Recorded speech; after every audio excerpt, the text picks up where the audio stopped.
ফলটি একটু দেখুন, একদম লাল টুকটুকে, দেখতে অনেকটা চেরি ফলের মতো। এর নাম হচ্ছে আগমুখী, অনেকেই আগমুখা বলে, আবার কেউ কেউ বলে রাখাল শশা। এই ফলটি দেখতে সত্যি খুবই চমৎকার। দেখেন এখানে এই আগমুখী গাছ রয়েছে। এই গাছটি অনেকটা পটল গাছের মতো। ফুল থেকে যখন ফল হয়, অর্থাৎ কাঁচা অবস্থায় ফলটি দেখতে একদম ছোট্ট তরমুজের মতো। দেখুন তো কি চমৎকার, একদম গায়ে ডোরা কাটা অবস্থা, আর গাছে বিচা পোকার মতো কাটা কাটা আছে। সত্যি অসাধারণ দেখতে এই ফল। এই ফলের নানা রকম ভেষজ গুণাগুণ আছে, নানা ঔষধি গুণাগুণ সম্পূর্ণ। এই গাছটি এখন আর দেখাই মেলে না।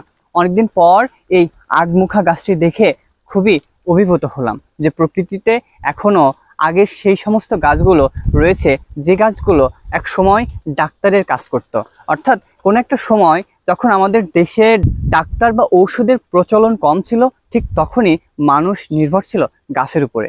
সত্যি খুবই অভিভূত হলাম আগমুখী বা রাখাল শসা দেখে।